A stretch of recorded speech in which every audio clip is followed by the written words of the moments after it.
सम्मानित धीरेन्द्र झा जी, सीपीआई के सम्मानित राम बाबू कुमार जी, सम्मानित अजय कुमार सिंह जी, सीपीएम के ललन चौधरी जी और सीपीएम के ही अवधेश कुमार जी और वीआईपी के हमारे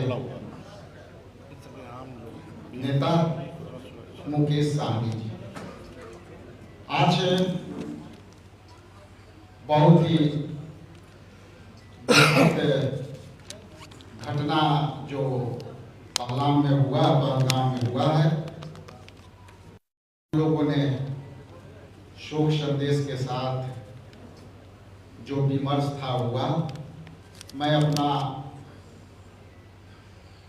माइक सौंपने के पहले आदरणीय नेता को मैं एक आध बात आपके बीच रखना चाहता हूं कि जिस तरह से इंडिया गठबंधन की प्रमुखता बेरोजगारी है, बिहार से पलायन कर रहे लोगों की जो समस्या है, हम उन सब मुद्दों के साथ साथ राष्ट्रीय मुद्दे जिस तरह से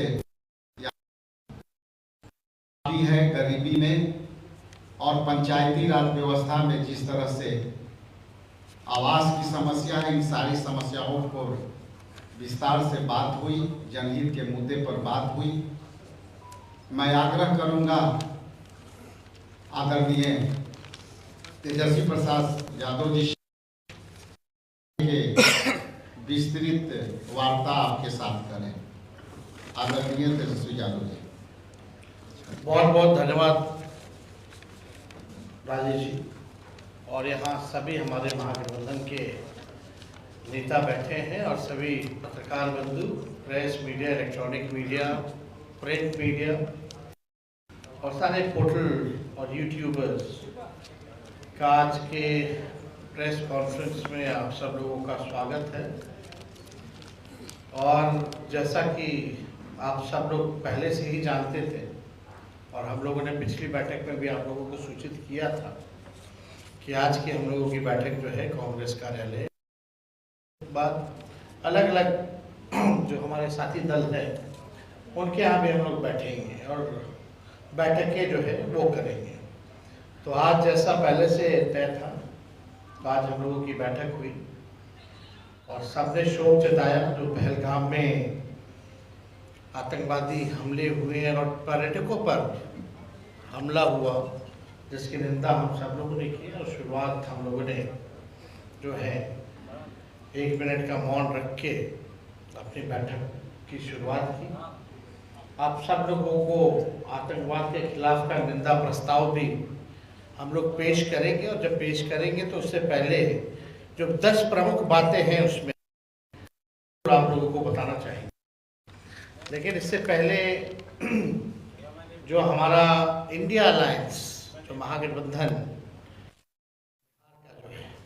हम लोगों ने तय किया है कि कल हम लोग जो है कैंडल मार्च शाम 7 बजे इनकम टैक्स से तक हम लोग करेंगे। और ये कैंडल मार्च आप सब लोग जानते हैं कि इतनी बड़ी घटना हुई है जो पहलगाम में जो पर्यटकों की जो मृत्यु हुई उनकी श्रद्धांजलि को हम लोग देने का काम करेंगे। और कैंडल मार्च सभी महागठबंधन, सभी पार्टी के नेता, हम सब खुद स्वयं मौजूद रहेंगे। और ये कार्यक्रम जो है पूरे बिहार के हर जिला हेडक्वार्टर में होगा और स्वयं हम सब लोग जो है पटना में मौजूद रहेंगे। और 4 मई को महागठबंधन इंडिया अलायंस की एक बड़ी बैठक होने जा रही है जिसमें हम सभी दलों, 3 left party, VIP party, Congress, RJD, 6 पार्टियों का जो जिला अध्यक्ष हैं या जिला में सचिव हैं और प्रधान सचिव जिला के हों संगठन में, जितने विधायक हैं, एमएलसी हैं या सांसद हैं, राज्यसभा या लोकसभा, उन सब की बैठक जो है बुलाई गई है 4 मई को। 4 मई को, और स्थल जो है बता दिया जाएगा, उसको स्थल का चयन हम लोग फाइनल करके स्थल जहां वेन्यू होगा वो आप लोगों को बता दिया जाएगा। तो एक बड़ी बैठक होगी जिसमें हम लोगों का हर जिले में क्या एक्टिविटी रहेगा, कैसे तालमेल बनाए हम लोग अपने वर्करों के बीच, सरकार की खामियों को कैसे उजागर करें, जनता के बीच कैसे जाए, हर एक बिंदुओं पर जो है वो बात होगी। और जो 10 महत्वपूर्ण बातें जो हम आप लोगों के बीच करना चाहते थे, पहला ये शोक प्रस्ताव जो है आप लोगों को जो है हम लोग दे देंगे, निंदा प्रस्ताव। सवाल है, कुछ बातें भी हैं। जम्मू कश्मीर के पहलगाम में आतंकी हमले में मारे गए नेवी के शहीद लेफ्टिनेंट विनय नरवाल की बहन सृष्टि ने कहा, विनय 1.5 घंटे तक यानी जिंदा था, लेकिन कोई मदद के लिए नहीं आया। प्रश्न ये उठता है कि जब एक ही स्थान पर लगभग 2000 पर्यटक मौजूद थे तो उनकी सुरक्षा के इंतजाम क्यों नहीं किए गए, उनके लिए एक भी सुरक्षा कर्मी मौजूद क्यों नहीं था। और पहलगाम ऐसा जगह है ऑलरेडी हाई सिक्योरिटी जोन में आता है, क्योंकि कई हजारों में पर्यटक वहाँ रहते हैं पहले से। ऐसी घटना होना, लेफ्टिनेंट हमारे 1.5 घंटे तक जिंदा रहे, तड़पते रहे कि सहयोग कुछ मिले, नहीं मिल पाया। जबकि सरकार को ये पता था कि जम्मू कश्मीर में 2014 से अब तक 3,982 आतंकी घटनाएं हुई हैं, जिनमें 413 आम लोगों की हत्या हुई है और 630 सुरक्षा बल के लोग शहीद हुए। इस गंभीर लापरवाही की जिम्मेवारी कौन लेगा? केंद्र सरकार राजनीतिक प्रतिशोध की भावना से तमाम विपक्षी नेताओं के पीछे देश के अधिकांश एजेंसियां लगाती है, लेकिन आतंकियों के पीछे ऐसा क्यों नहीं कर पाती है? हम लोगों के पीछे देश की सब एजेंसियां लगी रहती है, लेकिन इनके पीछे कौन सी एजेंसियां लगाई जा रही? अगर ये घटना हो रही है तो आपका इंटेलिजेंस क्या कर रहा है, सर्विलेंस क्या कर रहा है? आजकल टेक्नोलॉजी का ज़माना है, यानी ये इंटेलिजेंस फेलियर रहा, और वो हाई लेवल सिक्योरिटी जोन में ऐसी घटना, और वो जो सड़क है वो कच्चा सड़क है, कई घंटे लगता है ऊपर जाने में, हथियार लेकर के जाना, बल्कि हर जगह चेक पॉइंट्स है, हर जगह आर्मी तैनात रहती है, सेना तैनात रहती है। फिर भी अगर इतनी बड़ी घटना हो जाती है तो किसी न किसी को जिम्मेवारी लेनी चाहिए। और विपक्षी नेताओं के पीछे आप लगा, ठीक है लगाए, लेकिन आतंकियों को तो रोकिए। पुलवामा कांड जो हुआ था उसकी जांच का क्या हुआ? आप भी जानना चाहते हो, हम भी जानना चाहते हैं। देश का हर एक नागरिक पुलवामा कांड में 200-300 RDX किलो 200-300 किलो RDX कैसे पहुंचा, और अब तक की सबसे बड़ी घटना मानी जाती है जिसमें हमारे कई जवान शहीद हो गए हैं, उसकी जांच का क्या हुआ?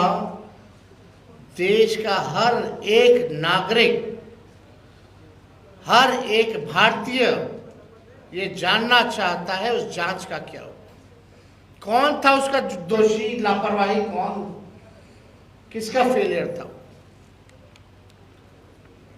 आप जानते हैं जम्मू कश्मीर में आतंकियों द्वारा समय समय पर बिहार के अनेक श्रमिक भाइयों की हत्या की गई। अब सरकार बताए इसका जिम्मेदार कौन। आप देखते हुए जो हमारे बिहार से पलायन करके बाहर मजदूरी करने कई लोग गए हैं, बिहारी भाई हमारे, उनकी भी मौतें हुई, तो आखिर उसकी जिम्मेवारी कौन लेगा। सरहद पार से आतंकी देश में आ रहे हैं तो ये देश की सुरक्षा के साथ खिलवाड़ है। ये बहुत बड़ा सिक्योरिटी लैप्स है। पहलगाम में आतंकियों ने आकर यानी रकी की होगी, स्पॉट चुना होगा, ऐसे नहीं कि आते कि घुस गए होंगे, रेकी जरूर की होगी, स्पॉट चुना होगा, सरहद पार किए होंगे, तब जो है वारदात को इंजाम दिया। तो ये तो पूरा फेलियर आखिर ये किसका है, ये हम लोग जो है जानना चाहते हैं। वारदात की घटना को भी चुनने में प्लानिंग लगती है, तो ये कब से हो रहा था, क्या हो रहा था, ये सरकार को बताना चाहिए। लेकिन इस बीच हमारा इंटेलिजेंस सिस्टम क्या कर रहा था, इसकी जवाबदेही कौन करेगा। भारतीय जनता पार्टी, केंद्र सरकार और गोदी मीडिया के द्वारा आतंकी घटना को सांप्रदायिक रंग देना सरकार की नाकामी का प्रत्यक्ष प्रमाण है। बीजेपी की ऐसी पहल देश, संविधान, लोकतंत्र और मानवता के लिए घातक है। महागठबंधन इसकी निंदा करता है। क्या बिहार सरकार ने कश्मीर में पर्यटन के लिए गए अपने नागरिकों के मदद हेतु कोई हेल्पलाइन नंबर जारी किया है? क्या अपने किसी मंत्री की तैनाती वहां की है?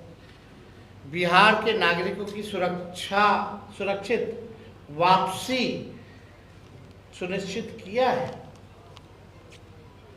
क्या बिहार सरकार प्रधानमंत्री की रैली में इतनी व्यस्त है कि उसे अपने नागरिकों की सूद लेने का भी समय नहीं है? तो ये जो सवाल जो है ये हम जानना चाहते हैं बिहार के अचेत मुख्यमंत्री जी से। उनके because he tired and retired अधिकारी जो है बिहार चला, उनके रिटायर्ड अधिकारी और जो जदयू में जो है जिनकी मानसिकता भाजपा में है, दिल और दिमाग, वैसे जदयू के टॉप लीडरशिप से भी जानना चाहते हैं कि आपने जो भी बिहारी पर्यटक कभी कश्मीर में हैं उनकी सुरक्षित वापसी के लिए आपने क्या प्रावधान किया, नागरिकों के लिए क्या किया? कोई हेल्पलाइन नंबर आपने दिया है? किसी मंत्री या रेजिडेंशियल कमिश्नर जो दिल्ली में रहते हैं उसकी ड्यूटी आपने लगाई है? क्या बिहार निवास को भी वहाँ कोऑर्डिनेशन में लगाया गया है? क्या पहल की जा रही है? या पूरा सरकार और इनके अधिकारी, एक एक जिलाधिकारी केवल ऑर्डर निकालने में लगे कि भीड़ कैसे इकट्ठा हो प्रधानमंत्री जी के कार्यक्रम में? प्रधानमंत्री जी आए, बिहार आए, और हमें पूरा विश्वास था कि बिहार तो वो जरूर आएंगे क्योंकि चुनावी वर्ष है। कानपुर में भी आज प्रोग्राम था लेकिन कानपुर का प्रोग्राम रद्द हो गया। वो मधुबनी आए, बिहार आए, मधुबनी आए क्योंकि बिहार में चुनाव है। अच्छी बात है, आते रहे, लेकिन दुख की बात यह है कि आप मधुबनी वो इलाका है जहां बिहार में सबसे ज्यादा पिछड़े हैं, गरीब हैं, वहीं से सबसे ज्यादा पलायन होता है, बेरोजगारी वही है और बाढ़ ग्रसित इलाका है। अब तक पिछला कोसी में जो बाढ़ आया था तो मानना चाहते प्रधानमंत्री एक बार भी झांकने आए या टीम भी भेजी सर्वे के लिए कि कितना वहां नुकसान हुआ? कोई स्पेशल पैकेज दिया? बिहार जो है लगभग 76% बिहार का लैंड जो है बाढ़ ग्रसित रहता है, 76%। और खासतौर पे क्या प्रधानमंत्री जी से हम जानना चाहते हैं, क्या ये सच नहीं है कि आपने पिछले बार बिहार को कुछ नहीं दिया, बाहर जब आया था तो खुशी में, या एक बार भी 11 साल से जब से प्रधानमंत्री हैं बाढ़ नियंत्रण के लिए आपने कोई प्रयास किया क्या? हम प्रधानमंत्री जी से ये भी जानना चाहते हैं, गुजरात में भी बाढ़ आया, अब बिहार में 76% बिहारी जो है बाढ़ से ग्रसित रहता है, लैंड हमारा ग्रसित रहता है, तो आप गुजरात को बिहार से ज्यादा दिए कि नहीं दिए बाढ़ राहत के नाम पे? ये मेरा जेन्युइन सवाल है। इस पे प्रधानमंत्री जी ने क्या कहा? और हम लोग विपक्ष के लोग जानना चाहते हैं कि बिहार आए, जिस इलाके आए हैं मधुबनी मिथिला, क्यों 11 साल आपके प्रधानमंत्री रहते हुए, अब 20 साल नीतीश जी के मुख्यमंत्री, डबल इंजन सरकार रहते हुए, वो इलाका अब तक इतना गरीब, बेरोजगार और वहां सबसे ज्यादा पलायन क्यों है? एक भी चीनी मिल, जूट मिल आपने खोला हो तो बताओ, कोई कारखाना लगाया हो तो बताओ, कोई फैक्ट्री लगाई, कोई उद्योग लगाया हो तो वो बताए प्रधानमंत्री जी। प्रधानमंत्री जी तो ऐसे है कि शमशान में भी शहनाई बजा दे। जो प्रधानमंत्री जी है हमारे, रोकिए, कहां से ये कौन जिम्मेवारी लेगा? आप भाषण में आप पिछड़ा, दलित, वंचित, शोषित, हर बार शोषित, वंचित, शोषित, वंचित, सामाजिक न्याय की बात कर रहे थे। आपने ये क्यों नहीं बताया कि आप देश में जाति जनगणना क्यों नहीं करा रहे? और जब हम लोग प्रस्ताव लेके प्रधानमंत्री जी से मिलने गए थे तो आपने मना क्यों किया था कि आप नहीं कराइएगा? और जब बिहार के लोगों ने, हम लोगों ने, महागठबंधन की सरकार ने 17 महीने में जाति आधारित गणना कराया, 65% आरक्षण अति पिछड़ा दलित आदिवासियों का बढ़ाया, तो आपने 9वीं अनुसूची में शेड्यूल 9 में हमारा कैबिनेट का सिफारिश को आपने मंजूर क्यों नहीं किया? या जितने राज्य आरक्षण बढ़ा रही हैं, पिछड़ों का, अति पिछड़ों का, दलितों का, उन राज्यों को आप शेड्यूल 9 में क्यों नहीं डाल रहे, जैसे तमिलनाडु का है? और आपने 65% आरक्षण को आपने फंसा के रखा है, इसके लिए आपने क्या किया? तो ये बिहार है, इस गंभीर विषय में, गंभीर समय में पूरा देश, हम पूरा विपक्षी दल एकजुट है और हम लोग चाहते हैं कि आतंकवादियों को जवाब मिले। लेकिन जवाब सरकार को भी देना चाहिए, मौजूदा सरकार को, भारत सरकार को बताना चाहिए इतना बड़ा कैसे ये आतंकवादी सफल हो गए इस घटना को अंजाम देने में। या पुलवामा का जांच रिपोर्ट क्या है, कब आएगा, क्यों नहीं बताया जाता? और बिहार सरकार से हम जानना चाहते हैं कि आप पूरा समय चुनाव में, चुनाव प्रचार में आप लगाए हो। प्रधानमंत्री जी की रैली में फुर्सत है सबको जाने का, सब केंद्र मंत्री का, लेकिन एक भी केंद्र मंत्री की तैनाती नहीं की गई, एक भी राज्य के मंत्री की तैनाती नहीं की गई कि जो भी हमारे टूरिस्ट जो बिहार के हैं, कश्मीर में, उनको सुरक्षित कैसे वापस लाए?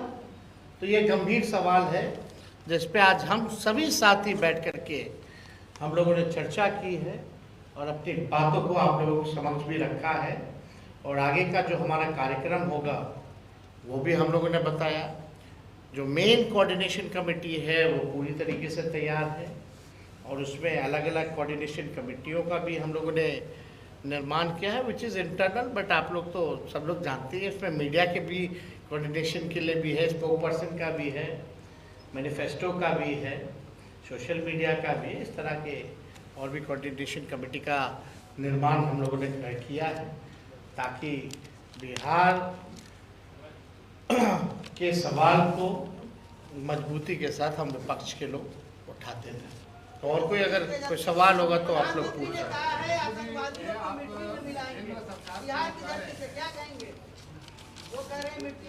आपको 2014 से अब तक लगभग 4000 आतंकवादी घटनाएं हुई हैं। 413 आम लोग मरे हैं, 630 जो लोग हमारे सुरक्षा कर्मी हैं वो मरे हैं। क्या हुआ? शहीद हुए। तो आप बताइए कि क्या हुआ है अब तक? क्या आपको पुलवामा में इतनी बड़ी घटना में क्या जांच क्या हो रहा है, नहीं हो रहा है, क्या हुआ है, क्या आपको पता नहीं चलना चाहिए? देश के नागरिकों को नहीं पता चलना चाहिए कि किसकी जिम्मेवारी थी वो? एक मिनट,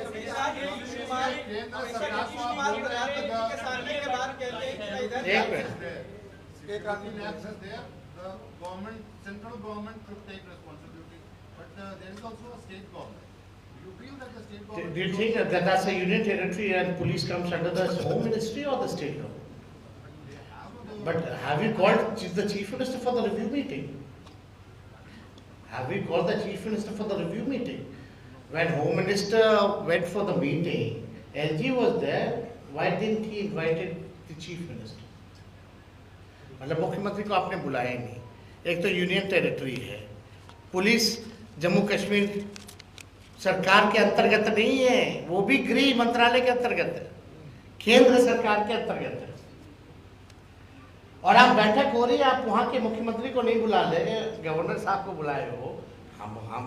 हम तो तय नहीं कर रहे ना, हम ये क्वेश्चन रेज कर रहे हैं, लेकिन एक तो ये ना, फिर आप उनको कैसे इंटेलिजेंस हो, सर्वेलेंस हो, मिलिट्री हो, स्टेट पुलिस हो, सब तो आपका केंद्र सरकार के अंतर्गत है। और हमेशा प्रधानमंत्री के सामने ये कहते हैं ना, इधर जाएंगे ना उधर जाएंगे, ये गलती हो गई। और जब भी प्रधानमंत्री आते हैं इस तरीके का भाषण प्रधानमंत्री नीतीश कुमार का रहता है, उनका कहना है कि आपके साथ रहे कुछ नहीं हुआ, एनडीए के साथ आए तो विकास हुआ। देखिए, हम इस पे कोई टिप्पा टिप्पणी, मुख्यमंत्री जी पे कोई टिप्पा टिप्पणी हम नहीं करना चाहते। आप भी स्थिति को जान रहे हैं उनकी, हम भी जान रहे हैं, और बिहार के 13-14 करोड़ भी उनकी स्थिति को जान रहे हैं। उनसे हम सवाल नहीं पूछना चाहते, ना हम उनको कुछ कहना चाहते हैं। बस एक बात जरूर है कि उनको स्थिति में देख करके हमको पीड़ा होती है। एक अच्छा, एक just a minute, are you ready for?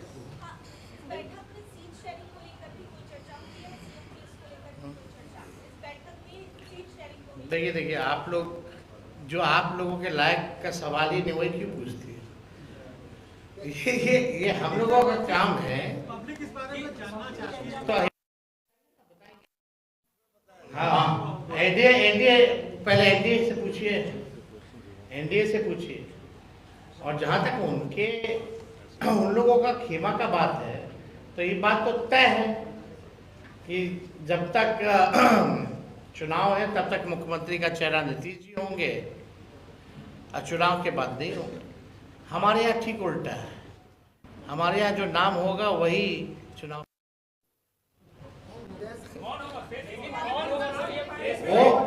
वो पिछली बैठक में स्पष्ट कर दिया गया था। जो होशियार है समझते हैं, जो बेवकूफ़ है वो बेवकूफ़ है। अब आप लोग तय कर लो। और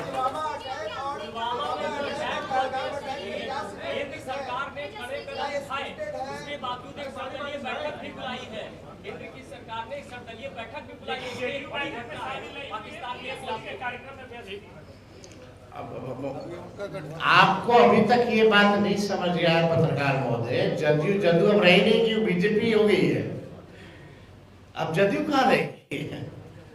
जदयू अब तो खत्म हो गया भाई। चलिए अब आखिरी,